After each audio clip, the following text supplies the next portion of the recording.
Hello everybody, I'm Rene Ramos, director of the Lynn and Louis Wolfson II Florida Moving Image Archives, and this is Rewind, the show that looks back on Florida's past with historic film and video. It's time for another trip back into the past, so sit back, relax, and enjoy another episode of Rewind. I will never, ever again underestimate nature's incredible power to destroy things in just a matter of minutes. And I think what's so heartbreaking is to look at all the loss, all the suffering. The next time this happens, it should be shame on us. In a sense, a kind of time warp, because you became very close to people very quickly. I find that people are my friend now as opposed to the enemy. In a way, Andrew brought out the best in me. It brought out the best in the people around me. And I think it reinforced my belief of how good people really are.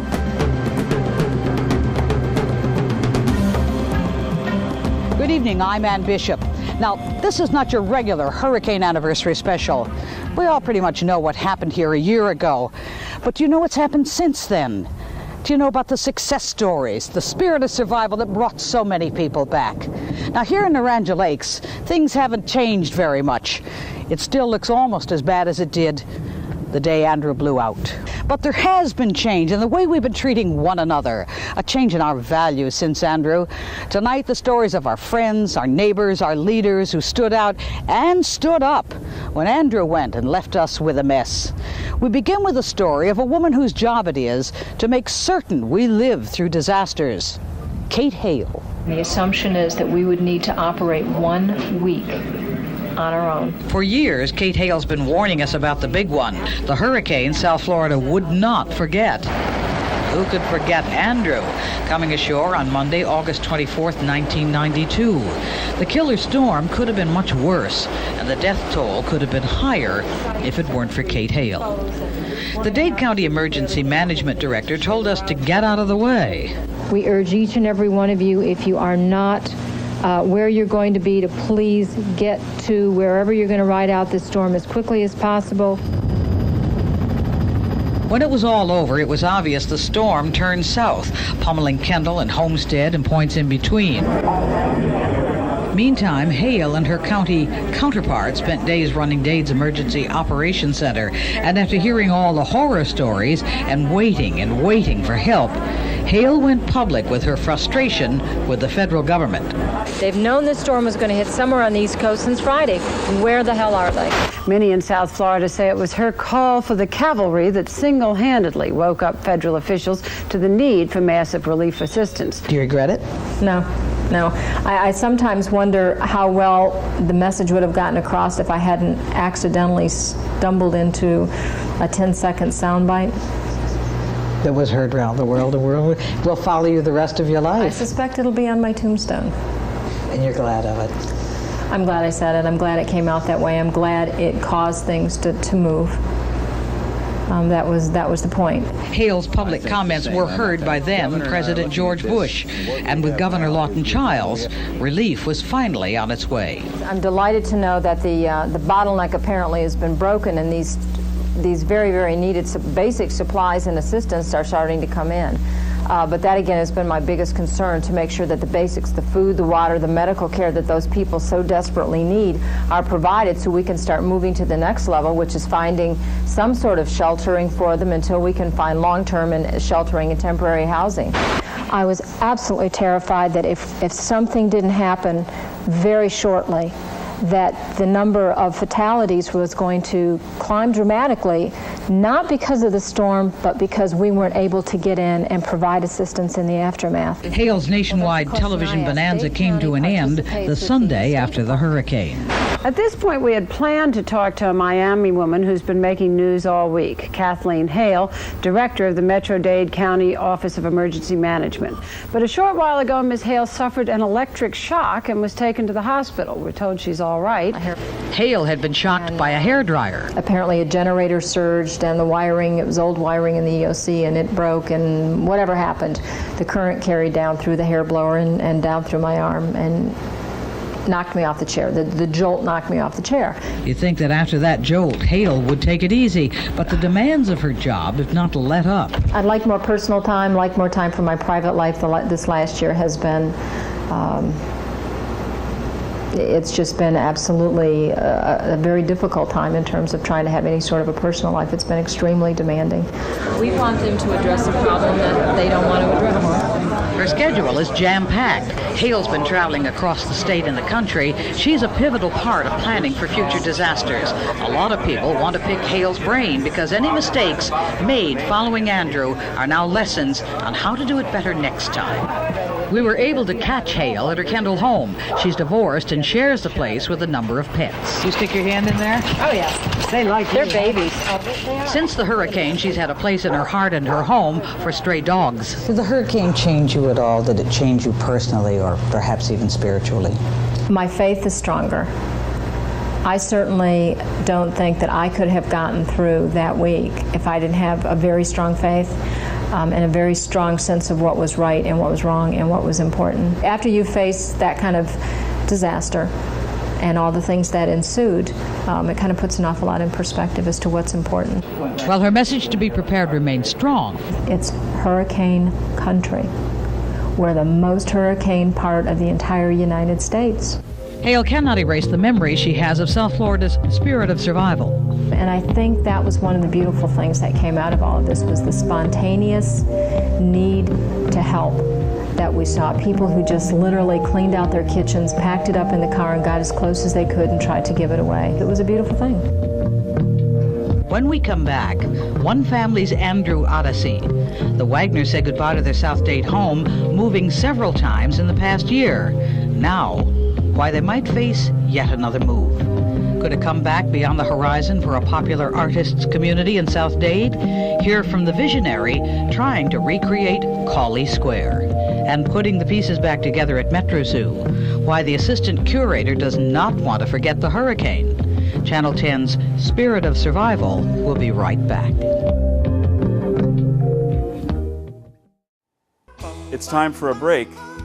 Don't go away. We'll be back with more Rewind in just a moment.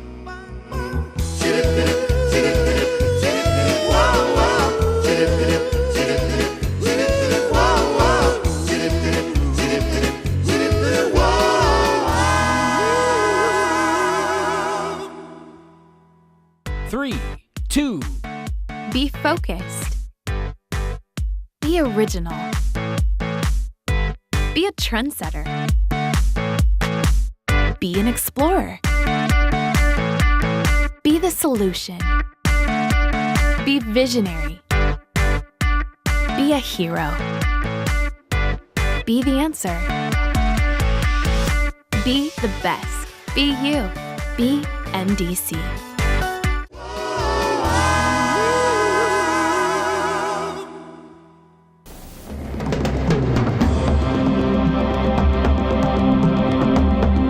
Welcome back. Now, we've been keeping tabs on a family that was hit especially hard during the hurricane.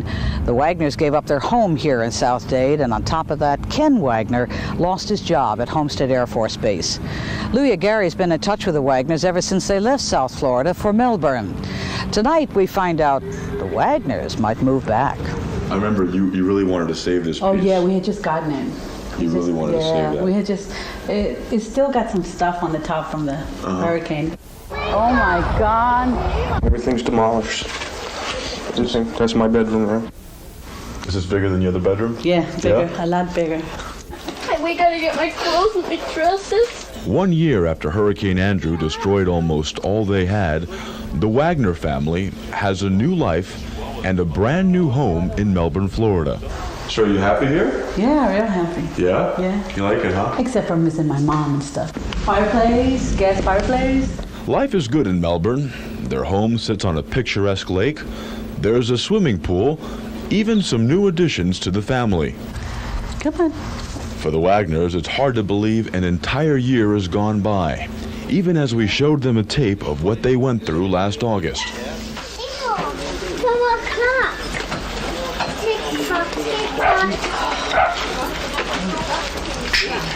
From their first look at their hurricane-ravaged home to the day this complete stranger gave the family her home after being moved by watching their story on TV. If they would like this, I'll take just what I need, just what I got, Pat. Maria, how did it feel to see that again? Depressing. Yeah. I still think about it. When you see it, it's like it comes back to life. I didn't know where I was going. I didn't know what I was doing. I didn't know anything. You know, the only thing that I knew is that just like every other thing I've ever been involved in my life, that I wasn't going to lay down and let it beat me. All right, and there was nothing else to do but just to sit back and see what happened. Ken, a civilian worker at Homestead Air Force Base, was eventually transferred to Patrick Air Force Base. Friends helped him patch up his Princeton home. He put it on the market, and it sold. That's it. Bye, house. But by May, the Wagner family had a new home. What's more, Ken oversaw the construction every step of the way, opting for an all-concrete block frame, plywood roof, and other details to make it more hurricane-proof. Stronger. Exactly. Well, smarter and smarter. We know where to go. We know the ins and outs this time. But even a year later, the Wagners are still feeling Andrew's fierce winds. Ken, along with about 100 more civilians who work at Patrick Air Force Base, may be transferred back to Homestead if the decision to rebuild the base is finalized. Ken's hoping that doesn't happen. I don't want to go back. I mean, I had set my life up here. I made decisions. I bought property. I put my kid in school. My wife's doing okay now. This is your room? Mm-hmm. Jennifer's room. So you like your new room, huh? I like it. Yeah? She likes all the rooms. Once again, Andrew intrudes. The Wagners know he will always be a part of their lives. Even here, in a new home, in a new city, there are constant reminders of August 24th, 1992. I said, this is the mango tree from Homestead. This mango tree This survived Andrew. It was about this big. Where'd you have this, at home? At the back, in the back of the yard. And it broke off when Andrew came. I had just planted it and it broke off. So you planted it here? It grew. Look at it. Up next, new homes for folks who need them the most. We'll take you to some brand new neighborhoods built with love and dedication. And a major corporation that ended up rebuilding its headquarters and its philosophy, going to work with the spirit of survival. When we come back. It's time for a break. Don't go away. We'll be back with more Rewind in just a moment.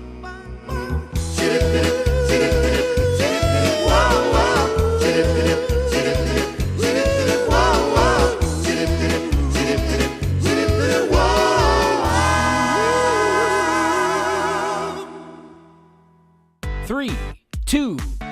Be focused. Be original. Be a trendsetter. Be an explorer. Be the solution. Be visionary. Be a hero. Be the answer. Be the best. Be you. Be MDC.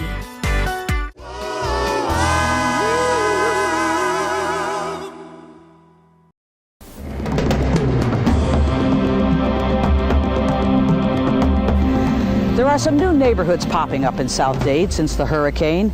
Now, what makes these neighborhoods different is that volunteers built them. They supplied the labor and they turned the nails and the lumber into houses.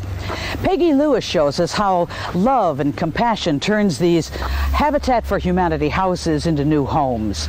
Some families thought they'd never be able to own them. They are familiar sounds on a Habitat for Humanity building site, and in the years since Hurricane Andrew, they're being heard more frequently, as Habitat houses are raised almost daily to try and keep up with the demand. We have, at this point, over 500 applications for new homes. So there's obviously more people that need homes since the storm. And it's helped Habitat form new partnerships. Sharon Collier hopes to be in her new Habitat home by September. It's being built by Delta Sigma Theta sorority members, supervised by Habitat. I lost everything and was forced to move out. After the storm, it was total devastation, nowhere to go, but now you can see clearly, that it really helped more than it hurt. Why do you say that? Because now I'm going to be a homeowner. Before the storm, I wasn't. I think it's great because I hated living in an apartment. It was small, and there's still be more room. And you have your own porch, own backyard and stuff. The part that I really like about it is that I had a hand in helping put the nails in. Because of Andrew, there are now 2 Habitat chapters, the original one in Miami and a new chapter in Homestead. Volunteers are coming from all over. You can see improvement, but it looks like it might have just happened a couple weeks ago. There's still a lot of buildings down. It's fun, it's hot, but it's worth it, you know. We feel like we're doing something for somebody else, so. Oh, I love those people. It makes me feel so good inside because these people already have nice homes, their families are comfortable, and they take the time out to come down and just fun and sweat and just make that effort of, that labor of love for us because we need them. Habitat homes withstood the winds of Andrew. They did survive, all 27 that we had built before the storm, and that's something we're very proud of. And a lot of people have talked about how you can't build a good wood frame house in Dade County. Well, we have done it and we will continue to do it. And that's because with volunteers, they care about what they're doing. They're working alongside the people who are going to be living in the house. For Habitat and its homeowners, Hurricane Andrew turned out to be a blessing in disguise. What started as maybe 6 homes a year has turned into more than 400 homes between the 2 affiliates. On this 40 acres in Princeton, they're going to build 200 homes next year. In some ways, it's a blessing as a result of the storm. It would be nice to not have to do any of this building to begin with. It'd be nice if the need weren't there. But the need is there, and whether it's from the hurricane or just because of economic circumstances, we'll continue to build. Up next, rebirth in the workplace. See how one large company rebuilds its offices and employee morale all at the same time. And there's more. I'm Don Noe. Up next, the homestead business making signs of success after Andrew. We'll be right back.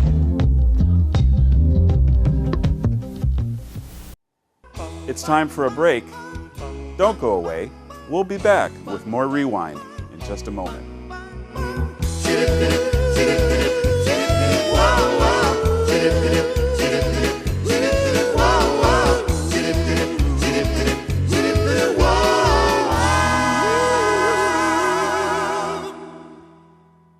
Three, two. Be focused. Be original. Be a trendsetter. Be an explorer. Be the solution. Be visionary. Be a hero. Be the answer. Be the best. Be you. Be MDC.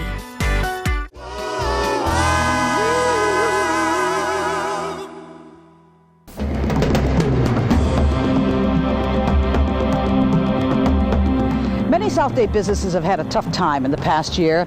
Now, the spirit of survival was often there, but the ability to profit was not. One big company caught right in the path of Andrew had to rethink the way it does business. John Frankel shows us the dramatic metamorphosis of Burger King. 5 years ago, Burger King spent more than $60 million opening this facility. We've always had this philosophy here that we put people before money, and money will follow.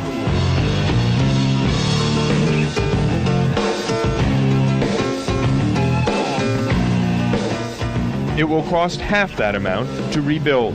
We'll get this building beautiful, and my important challenge is to get the people settled and happy back in it.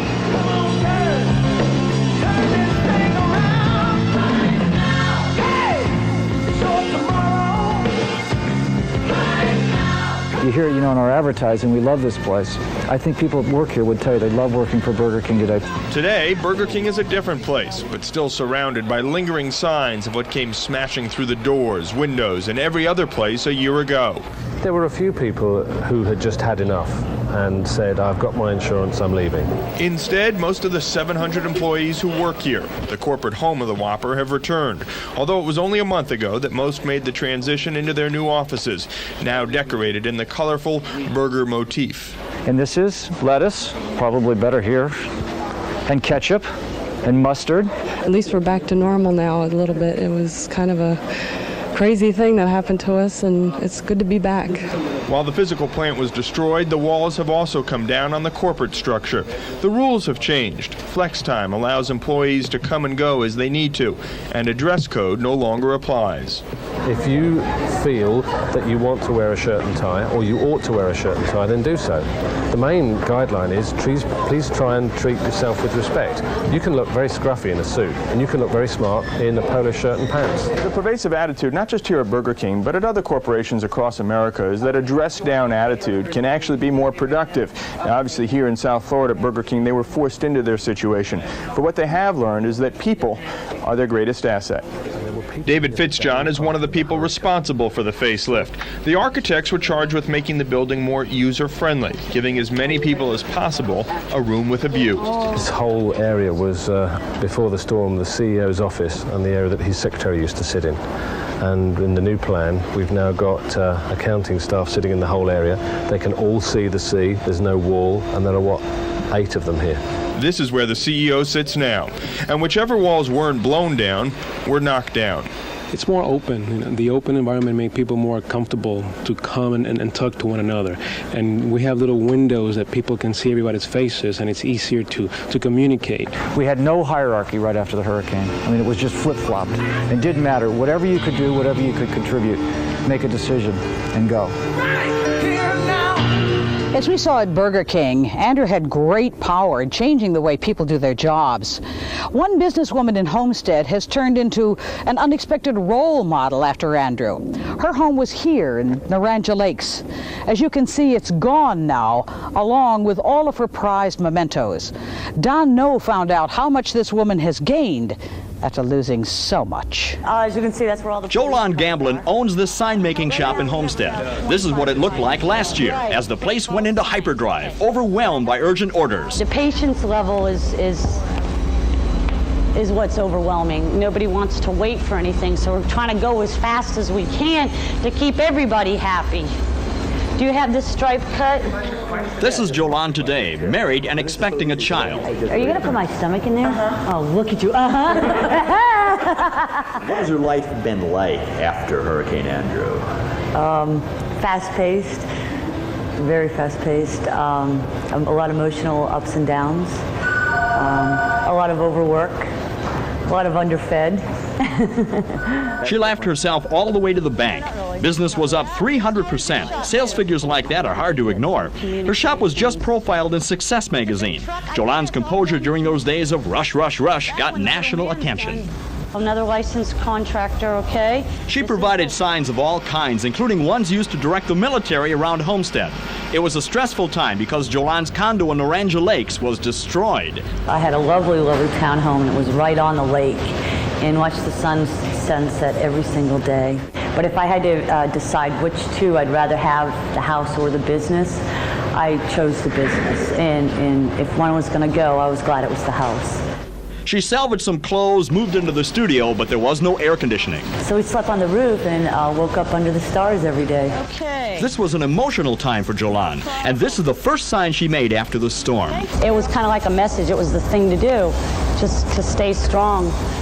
While her shop was able to stay strong and profitable, some of the businesses just down the street have not. About half the businesses I saw have not yet returned. How does that make you feel? Honestly, it scares me. It does. We've had incredible sales numbers since the hurricane, and the adrenaline's been flowing at an incredible rate. Although we're now aware that some of the businesses aren't coming back and won't be back. How has the hurricane changed you as a person before and after? How are you different? Personally, I'm a lot stronger, even stronger than what I was. And I feel as though I can balance more than 10 things. Now I can balance 110 things.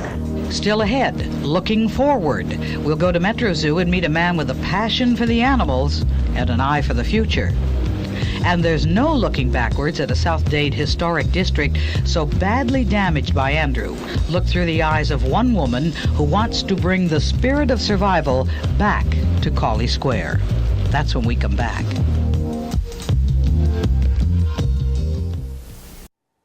It's time for a break. Don't go away. We'll be back with more Rewind in just a moment.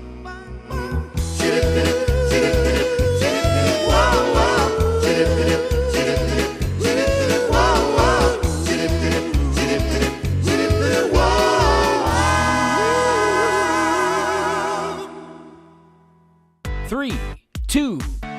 Be focused. Be original.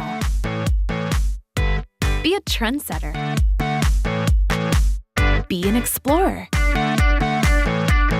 Be the solution. Be visionary. Be a hero. Be the answer. Be the best. Be you. Be MDC.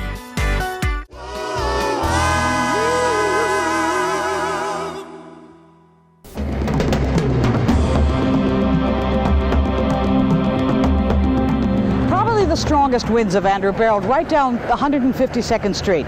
Neighborhoods were downright flattened. A landmark along this street is Metro Zoo. Once a lush and tropical neighbor, Andrew blew a lot of it away. Now the spirit of survival is in starting over. And how enlightening that can be. Ron McGill of the zoo takes us on a tour showing us some parts of the zoo you've probably never seen. When you walked into the park right after the storm, this pathway wasn't even visible. There was nothing here but debris from the roof of this building, trees had fallen across. There were no trees here to the left at all. And this was totally devastated over here to the right-hand side. It looked just like a desert. Everything was down, everything was brown, everything was dead. I think when I first got here, the sensation was more of a numbing feeling than anything else. I didn't recognize so many places, and I had already been working here for close to 13 years. Proud land, we grew up strong. We were wanted all along. I was taught to fight, taught to win. I never thought I could fail. And once we saw that the vast majority of the animals were okay, we knew we could go on from there. And that was, I think, our greatest hurdle, to know that we could go on from there. I've changed my face, I've changed my name. This was a photograph that was taken that day after the storm. And I'm holding an animal that was born during the storm and had been abandoned by its mom. And you can look, I think, a stress in not only the animal's face, but in my face. And I think it symbolized the moment at that time. I was able to fly that animal up to Busch Gardens in an emergency flight on a small Cessna plane, and several weeks afterwards, when things started to settle down, Busch Gardens was quite considerate and sent me a picture of the same animal. And I think when you look at this picture, from the first one to this, I think it tells a story of hopefully what Hurricane Andrew will be.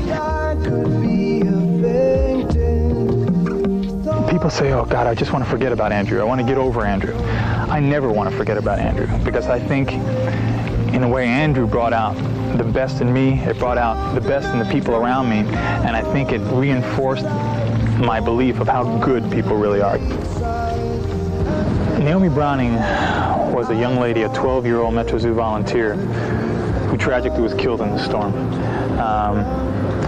Her name was brought to my attention during a very emotional time. We were getting many letters from people that had heard about the plight of the zoo. And I remember getting one with a return address of Homestead. And I remember opening the letter and seeing a check.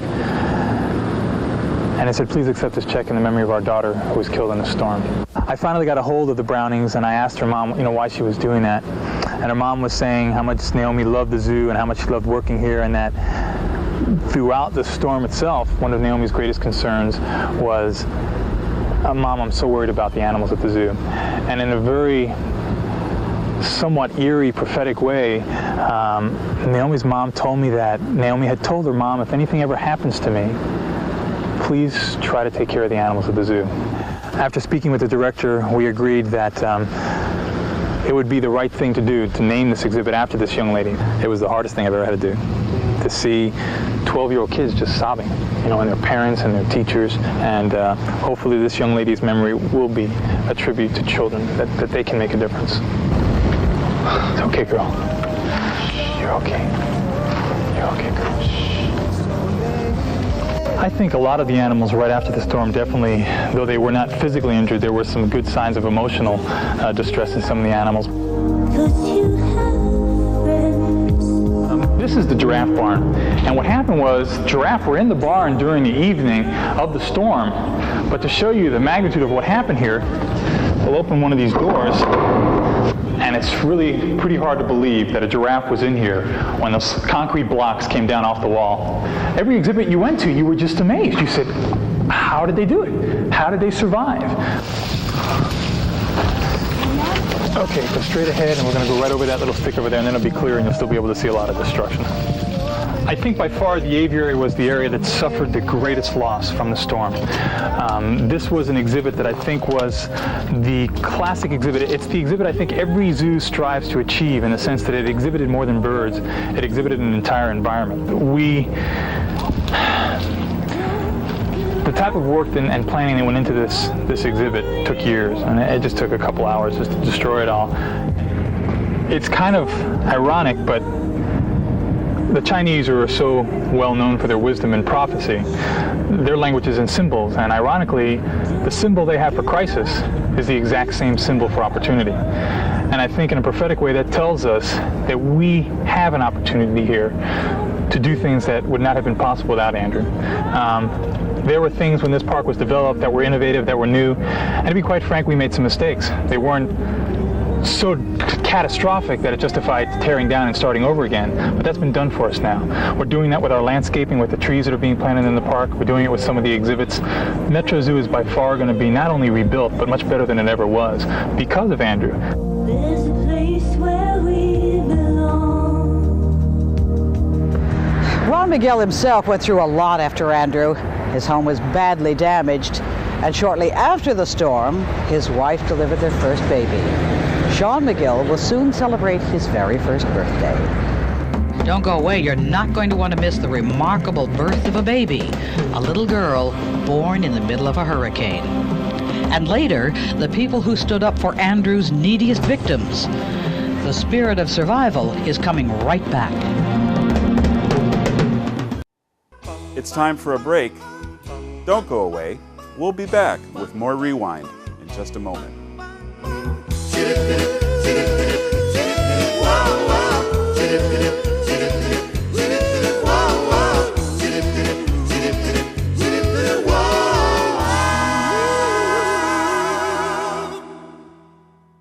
Three, two. Be focused. Be original. Be a trendsetter. Be an explorer. Be the solution. Be visionary. Be a hero. Be the answer. Be the best. Be you. Be MDC.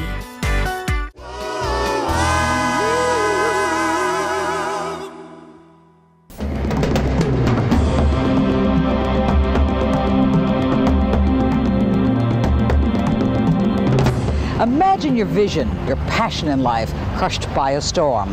That's what happened here in Gould's, an historic district painstakingly put together over a period of years, taken down in just a matter of hours. Cauley Square was a taste of old Florida, and it was prosperous.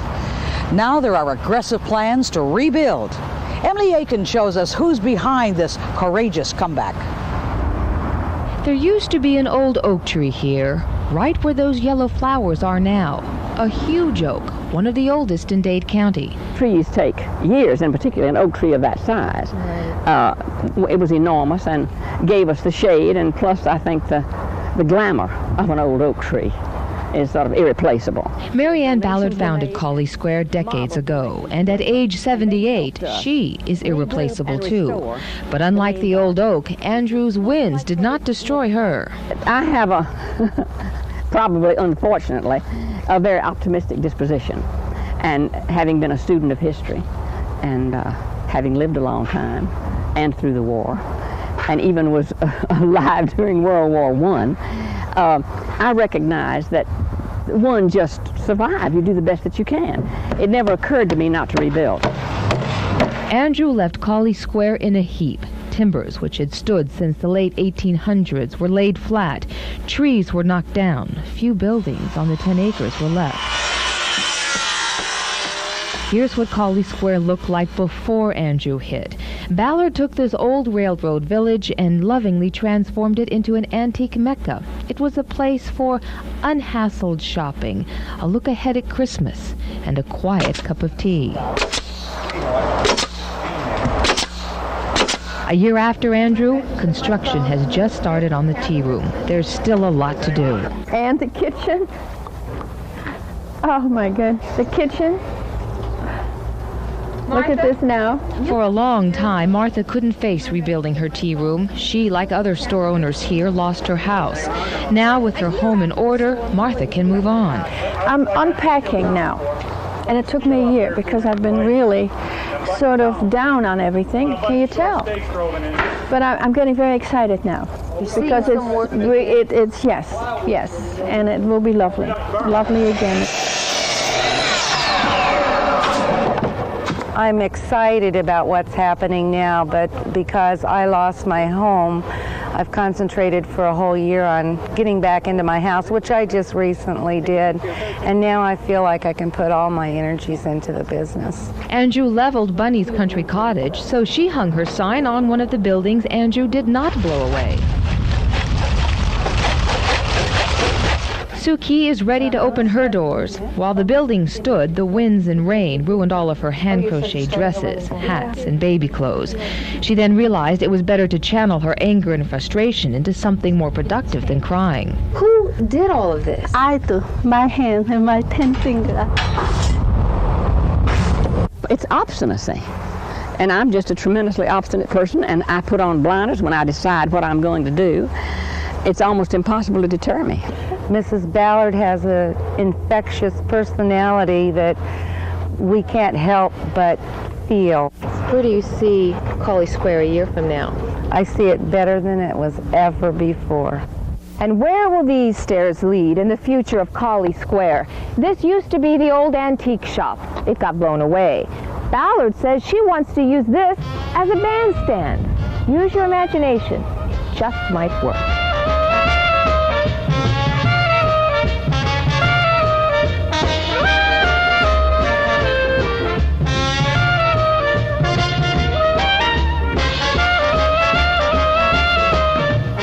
Still ahead, remember when Sky 10 found a migrant farm camp crying out for help?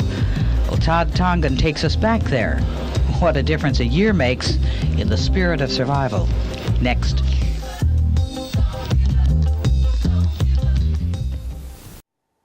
It's time for a break. Don't go away.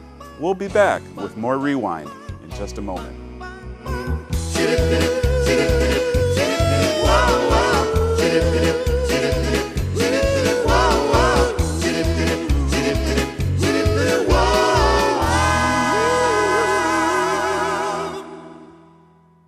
Three, two. Be focused. Be original. Be a trendsetter. Be an explorer. Be the solution. Be visionary. Be a hero. Be the answer. Be the best. Be you. Be MDC.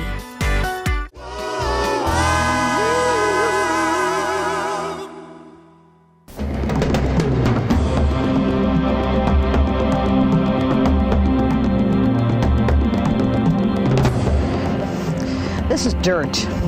That's not just plain soil. This is pay dirt. Farm fields provide produce for markets up and down the East Coast.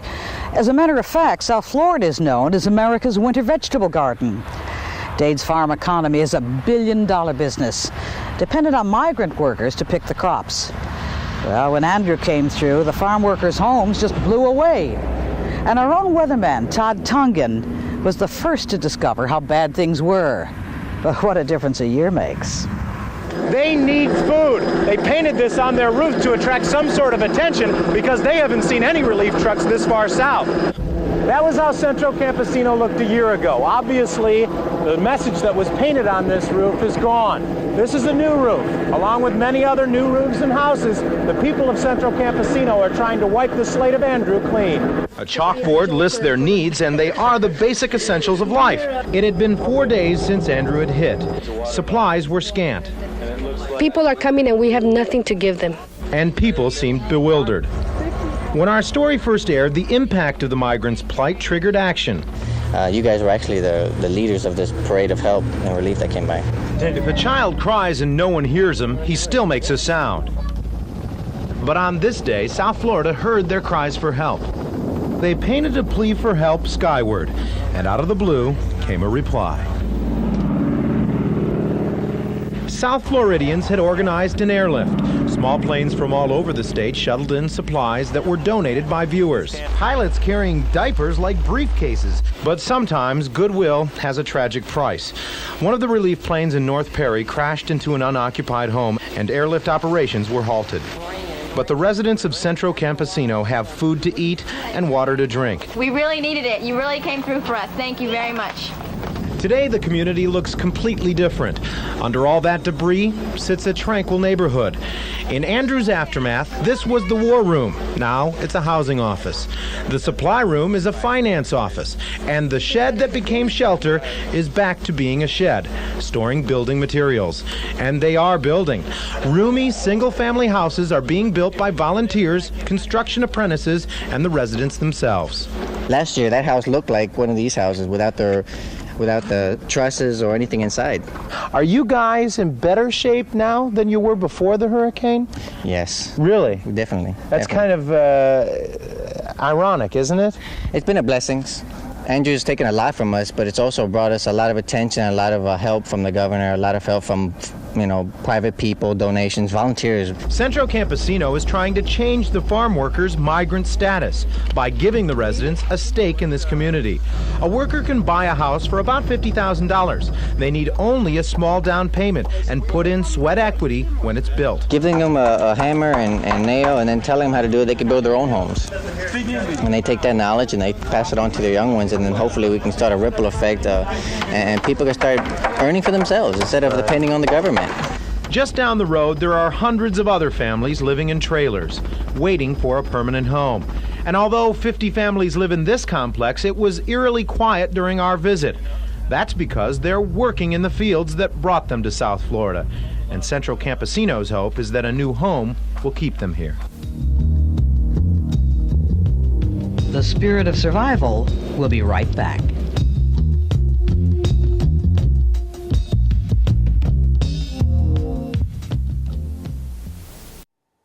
It's time for a break. Don't go away. We'll be back with more Rewind in just a moment.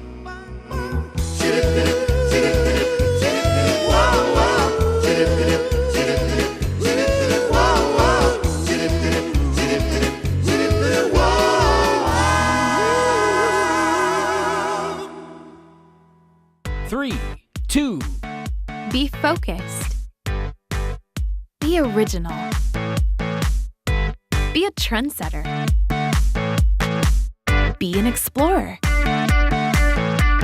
Be the solution. Be visionary. Be a hero. Be the answer. Be the best. Be you. Be MDC.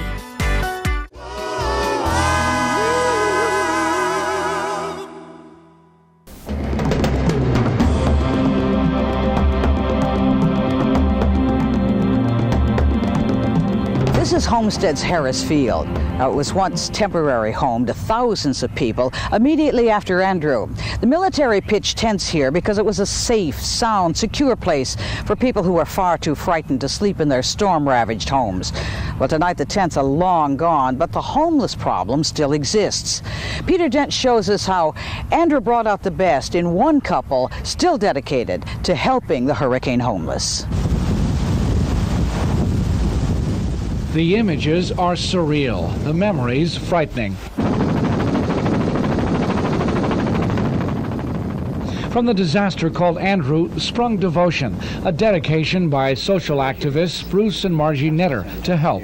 For the Netters, Andrew was a defining experience, from the early morning darkness to the light it shed on humanity. I saw such a spiritual outpouring after this disaster struck us that I feel real optimistic about what's going to happen with people and the world. In a sense, a kind of time warp, because you became very close to people very quickly.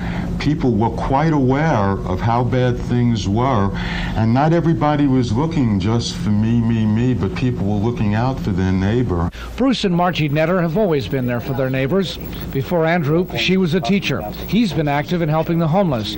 Now both are disaster response coordinators for the Archdiocese of Miami. It's always make you feel better to know that, other people are trying to help you. Within days of Andrew, they were called to work.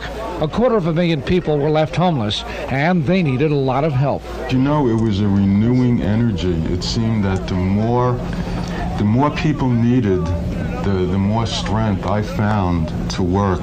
But the amount of energy that I was able to deliver was beyond anything I'd ever been able to do before. It had to be something spiritual. The Netters spent endless hours helping the homeless at a tent city set up by St. Anne's Mission in Naranja. Ironically, some severe storms blew through that camp right after it was set up. During all that chaos, Margie saved a newborn baby's life. She did whatever baby Heimlich maneuver she did, and sure enough, a little piece of plastic popped out of the baby's mouth. Well, we found out a week later that our first grandson was born that same night. And things of that type, where I still get goosebumps when I think of it. And while the tent cities are long gone, as many as 3,000 people in South Dade remain homeless. Many live outside the emergency trailers FEMA provided, and many live in gutted, ramshackle buildings. Paulette Silvestri lost everything to Andrew, and Samuel Trejo is a roofer from Texas who hoped to prosper in the rebuilding boom. Trejo lives in a small room with his wife and 2 kids. Very rough, because I was scratching, I was working in a labor pool here in Homestead. And up until now, up a couple of weeks ago, 3 weeks ago, I found a good steady job. I'm a roofer. I never been in that situation. That's the first time in my life, This got to cooperate or something, somehow. This is a complex problem. The Archdiocese of Miami says it could be another year before the problems are resolved relating to those left homeless by Hurricane Andrew. One goal is to place as many people as possible into apartments, but there's a shortage of them right now. Bruce Netter's vision is to get past the politics and have cities, counties, and agencies work as a team to get out of the office and look for and provide help for the homeless where they live. Andrew provided a wake-up call to all the people whose job it is to help people. The next time this happens, it should be shame on us. The Netters are planning for the next big storm. They pray nothing will rival Andrew, but they are preparing for the worst. And if another big storm does hit, you'll probably see them again, somewhere in South Florida, helping so many who may need so much. For the Netters, after Andrew, there is no other way. Up next, one couple who needed a lot of help delivering a baby.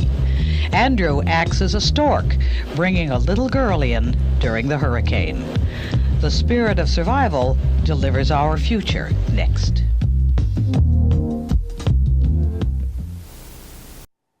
It's time for a break. Don't go away. We'll be back with more Rewind in just a moment.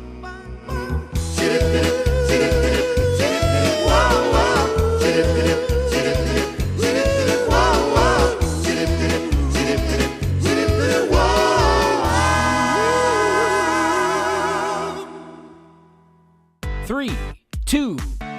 Be focused. Be original. Be a trendsetter. Be an explorer. Be the solution. Be visionary. Be a hero. Be the answer. Be the best. Be you.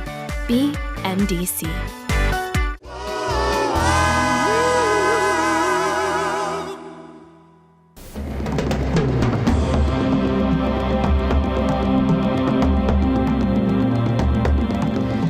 say tonight some pretty weird things happened during Andrew. Imagine this, a woman 9 months pregnant and the due date is any date, but the hurricane is headed right this way. And then, uh-oh. Andrew and the baby fatefully arrive at the same time. Linda Hushin shows us how Andrew delivered a bundle of joy. And that night, as the rain started, is when my contractions got regular. It was their third child and their first home birth. It was all planned out. The midwife was ready. The children were ready. The emergency backup plan was ready. What they didn't know, Hurricane Andrew was also ready. I won't forget it, I'm sure. He was getting together some canvas to put on the windows and tape and all that stuff. And I was in there scrubbing the tubs out and bottling water. And I think it was a mixture of preparing for the storm and preparing to have the baby all at the same time. When the wind started really picking up, things were blowing around on top of the house. So we were looking around to see what's going on outside. Plus she was in our bedroom in labor, so it was kind of unnerving. Carol still recalls the events with excitement, some disbelief, and lots of warmth as she proudly holds her hurricane baby on her lap. The low pressure brought by the storm helped bring Alyssa 5 days early. Yeah, I had to do some visualization, and I actually tuned into the rain quite a bit, the sound of the rain. Actually, she says her whole body tuned into the storm. During the eye of the storm, my contractions actually went away for a good 20-30 minutes, and then when the storm kicked back up again, the contractions came back. And then the final kick came from Alyssa. I managed to come out here and I was on the couch, and then I felt my water was going to break, and just then it broke, and I jumped off the couch so my couch didn't get ruined, and we ended up on the floor. At 8:30, Alyssa emerged right on the heels of Andrew. My first ever hurricane. So right as they were saying it's okay to go out, that's when she was born. And like she was waiting till it was safe to come out. Oh, Carol, I'm so proud of you. You did such a great job. A good job also because Carol is a certified childbirth educator. This time, she was the one getting the education along with the kids. What do you remember the most about that day when your mommy was having Alyssa? I cut the cord. Well, that was a big job for you to have. Yeah, it was. What Carol and her husband will treasure the most is how close the home birth brought the family. The children never left her side, watching in awe as their baby sister entered the world. With the kids being there and the midwife and the storm, it was really, really neat. Something to remember. I will never forget it. To remember and laugh about and cherish. It's nice to think that something nice came out of the storm. I mean, there was so much devastation, and we had a little bit of joy amidst that. Joy in life, a picture of the future in the wake of the past.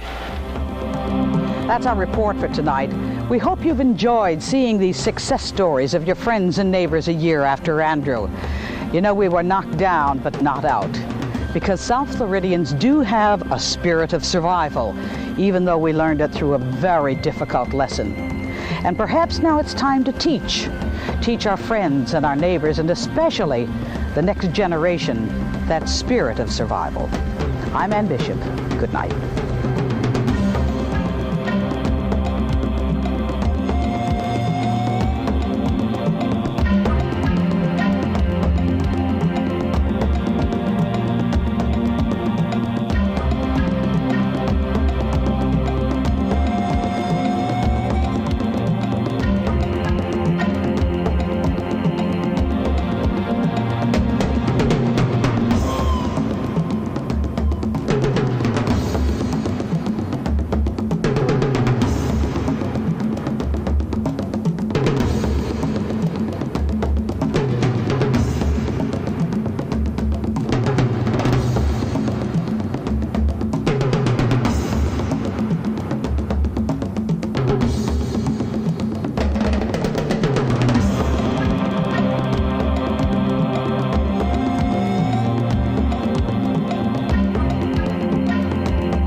There's only one Eyewitness News, South Florida's #1 choice for news and information on the one and only Channel 10.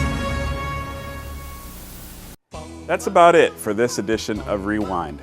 Just time to remind you that Rewind features historical film and video from the Lynn and Lewis Wolfson II Florida Moving Image Archives.